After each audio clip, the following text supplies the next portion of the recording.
ፋሲካ መላኩና ሳሙኤል አሻግሬ የ12ኛ ክፍል ተማሪዎች ናቸው።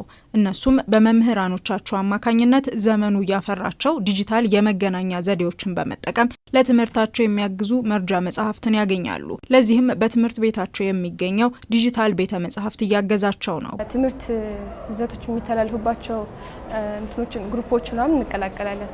ሌላው ዩቲዩብ ላይ ያሉ የቪዲዮ ትምህርቶችን በቴክኖሎጂ አማካኝነት እነሱንም እንጠቀማለን። ሌሎቹ ደግሞ አፕሊኬሽኖች አሉ፣ ትምህርታዊ አፕሊኬሽኖች አሉ። ለምሳሌ እንደ ዚ ሴክሬት ሌሎቹ እነዚህ አሉ ሌሎች አፕሊኬሽኖች እነሱን እንጠቀማለን። ያንዳንዱ ነገር በዲጂታል እየሆነ ነው።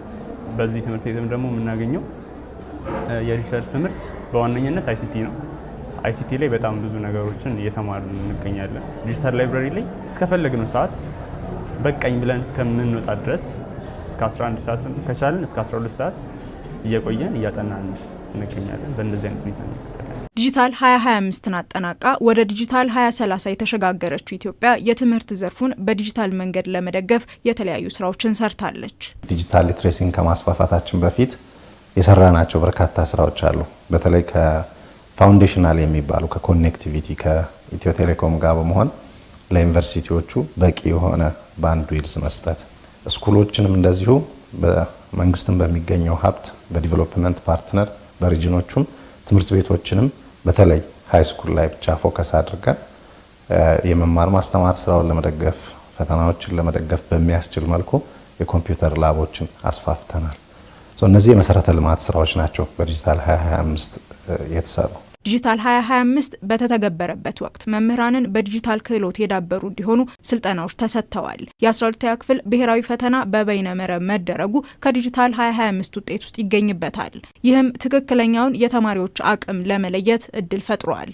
ወረቀት በነበረበት ሰዓት ብዙ ኩረጃዎች፣ የተማሪ ትክክለኛ ውጤት የማይገኝበት፣ ሌሎች ተማሪዎች የጎበዝ ተማሪ ውጤት በመውሰድ የነሱ ያልሆነ ውጤት የሚይዙበት ነበረ። አሁን ግን ያው ኦንላይን በመሆኑ ዲጂታላይዝ በመሆኑ ሞር የተማሪውን ትክክለኛ ውጤት ማግኘት የሚቻልበትን መንገድ ፈጥሮልናል። ኮረጃ እንደሌለ አውቀው ቀድመው ራሳቸውን አዘጋጅተው በራስ መተማመን ይፈጠርላቸዋል ማለት ነው። ለምን ልጆቹ ቀድመው በቃ በበይነ መረብ ነው ከተባለ ኮረጃ እንደሌለ ያውቃሉ። ኮረጃ ከሌለ ምንድነው ልጆቹ አይምሯቸው ማሰራት ይችላሉ፣ የሰው ልጅ መስራት ይችላል። ከዚህ ውጪ ትምህርት ሚኒስቴር የተለያዩ መመዘኛ ፈተናዎችን በበይነ መረብ እንዲሆኑ አድርጓል። የ12ኛ ክፍል ፈተናም በዚህ መንገድ የሚከናወን በመሆኑ ለትምህርት ጥራት መረጋገጥ ለሚሰራው ስራ ያለው አበርክቶ የጎላ ነው። ከምን ተነሳን? መጀመሪያ ጋት ከሚባለው ግራጁዌት አድሚሽን ቴስት፣ ከዛ ኤግዚት ኤግዛም እነሱን 100% ነው የፈተን ነው። ከዛ ደግሞ ረመዲያል ተማሪዎቻችንን ከሴንተር እንዲፈተኑ በመናረጋው ነገር አሰስመንታችንን ኦንላይን አደረግን፣ ፒውርሊ ኦንላይን። የዛን ልምድ ወስደን 12ኛ ክፍል ሃይብሪድ ብለን ጀመር። በመጀመሪያ ዓመት 130,000 ያልን አሁን ፉሊ ያው ወደፊት እንትን ለማድረግ ነው። አሁን ሃይብሪድ አድርገናል። የትምህርት ጥራት መለኪያው አንዱ ፓራሜትር፣ ብዙ ፓራሜትሮች አሉት፣ አንዱ አሰስመንት ነው። አሰስመንት ፕሮፐርሊ አሰስ ካልተደረገ አንድ ተማሪና ውጤቱ በዛ ካልታወቀ ከባድ ይሆናል። ያው ቺቲንጉ ነበረ፣ ኩረጃው ነበረ ከዚህ በፊት ሲያስቸግር የነበረው። እሱን በቴክኖሎጂ ብዙ አስቀርተናል። አሁን ቴክኖሎጂ ሲሆን በዲጂታል 2030 የትምህርት ስርዓቱ ዲጂታል ሮድማፕ እንዲኖረው የማድረግ ስራ እየተሰራ ይገኛል። በዲጂታል ክህሎት የዳበረ ትውልድንም ለመገንባት የኮምፒውተር ትምህርትን ለተማሪዎች የሚሰጥበትን የክፍል ደረጃ ለማሻሻልም እየተሰራ ነው። የዲጂታል ክህሎትን ለማስፋፋት ካሪኩለማችንን እንቀይራለን።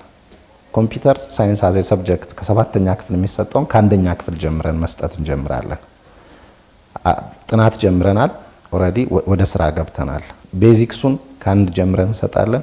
ኢንተርሚዲየቱን ደግሞ ዩኒቨርሲቲ ውስጥ በሰብጀክቶች እንሰጣለን። አድቫንሶቹ የምንላቸው ደግሞ ስፔሻላይዜሽኖች ናቸው። በኢመርጂንግ ቴክኖሎጂ፣ በኤአይ፣ በአርቲፊሻል ኢንተለጀንስ ማለት ነው፣ ዳታ ሳይንስ፣ አይኦቲ ላይ፣ ሳይበር ሴኩሪቲ እነዚህን ኮርሶች መርጠን በተመረጡ ዩኒቨርሲቲዎች የማስተርስ እና የፒኤችዲ ፕሮግራሞችን በስፋት እንከፍታለን። ዲጂታል ኢትዮጵያ 2025 በትምህርት ስርዓቱ ላይ ያመጣቸው ለውጦችን በማስፋት በዲጂታል 2030 ከአንደኛ ደረጃ እስከ ከፍተኛ የትምህርት ተቋማት ድረስ የተለያዩ ስራዎች በመሰራት ላይ ናቸው።